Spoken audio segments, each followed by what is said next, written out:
Now, those of us who are permanently engaged in the culture wars, we often take a lot of things for granted. I mean, we know all about the terminology, the major players, the financiers, the background and the agendas at work behind the scenes. And I like to share that knowledge with you every single week.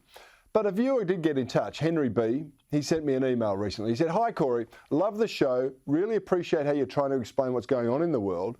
I hear you and others use the term woke, but I don't really know what it means.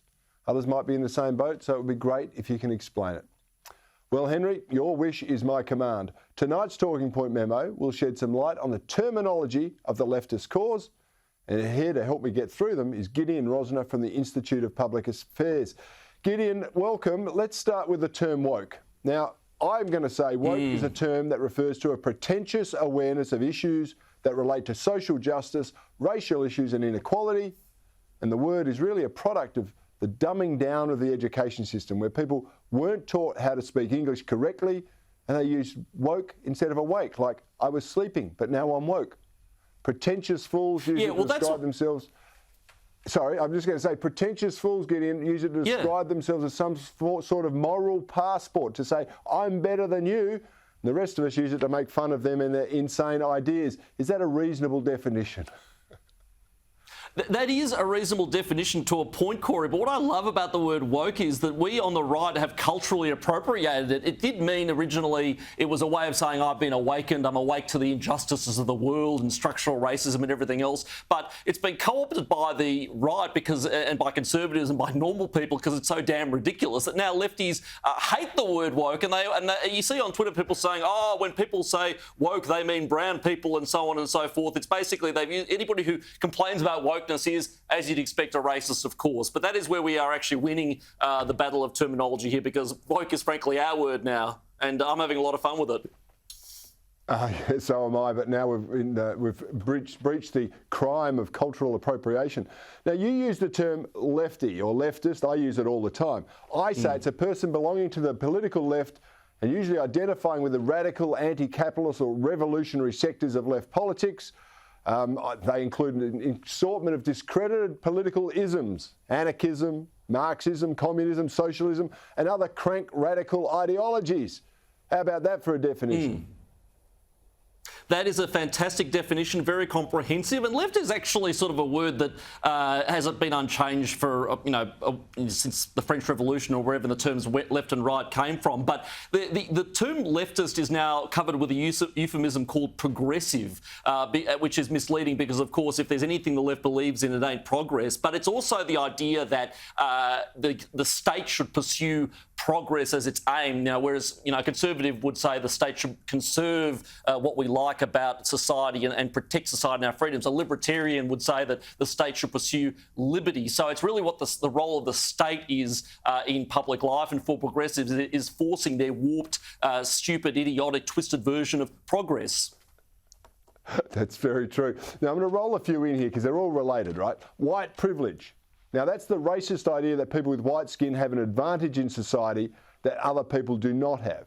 And I say it's a concept that leftists use to justify why their stupid political policies has failed to help the marginalised people they claim to represent.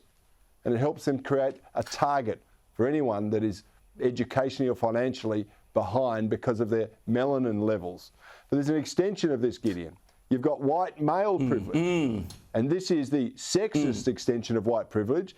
And I'm claiming it was invented because the female leftist needed an excuse for why no one really liked them or would give them a job outside of gluing themselves to a street to protest climate change.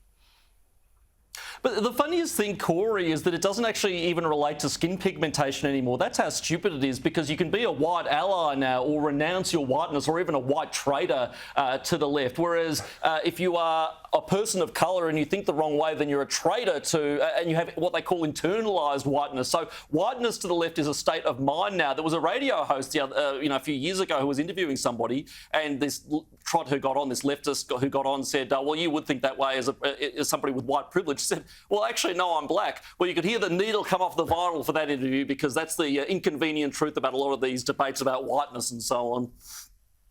Yeah, it's just a slur. But what about the others? There's another slur where they refer to people who disagree with them as extreme right. So that's anyone that basically differs from the leftists on their chosen battlegrounds of gender, race, creed or colour. I mean, we're on the extreme right because I happen to think there's only two genders and men shouldn't be playing women's sport. I mean, is that just too extreme, or is that just normal thinking now, Gideon? Look, no, that is extreme thinking according to the zeitgeist, but that's actually the most serious one of them all. And I listened with great interest to Alex Antic in the previous segment because this boogeyman of right-wing extremism and so on is being used. It's not just being deployed against actual Nazis and revolting people like that. A few years ago, Christina Keneally got up in the Senate and complained about the Conservative Political Action Conference, about the fact that it would attract right-wing extremists to Australia. And as a matter of fact, it was the best thing she ever did for the Conservative movement because tickets to the conference sold out. But you and I being tarred as extremists, and I've been called a Nazi more times than I can remember, and I don't have to tell you what's wrong with that one. That's for sure. But maybe you can help me here. The left often say it's hate speech. So what's the lefty definition of hate speech? Yeah, hate speech is a great one because for the left, especially because by hate speech they mean speech that they hate, and it's all in the eye of the beholder. I mean, the most extreme example of hate speech I've seen, or the silliest example, is when that Wall Street bets thing happened and all those people bought GameStop stocks and screwed the hedge fund managers and so on. Now, a chat platform called Discord shut down the Wall Street Bets chat group because it was called hate speech. Now, I don't know how that, talking about stock market tips relates to skin colour or racism or anything like that, but it was hate speech. Why? Because the woke hedge fund managers hated it, and that was enough. Yeah, that's for sure. They also use the term misinformation, which I've come to the conclusion are just facts that are inconvenient for leftist arguments. Is that about right? That is exactly right. There's another boogeyman, another cudgel being used to shut down people like you and me because we spread misinformation, Corey. That is information that's probably factually true, but that is inconvenient for leftist arguments. For example, misinformation, according to the left, is something like that we should have a second look at things like hydroxychloroquine and ivermectin treatments that might help the COVID. That is misinformation to the left. What's not misinformation to the left is something like, for example, biological men can have babies. That's not misinformation. No, that's absolutely right. What about the science? Don't you love that term? That's left-wing orthodoxy dressed up as an irrefutable fact.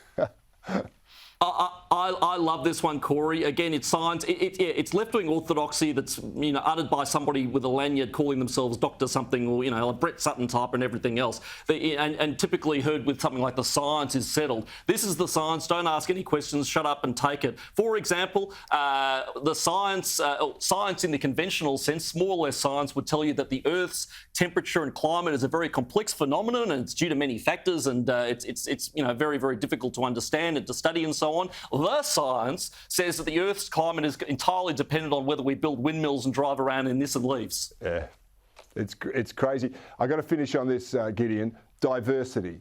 Now, diversity is people who look different but actually think identically. Got 30 seconds. What are your thoughts on that?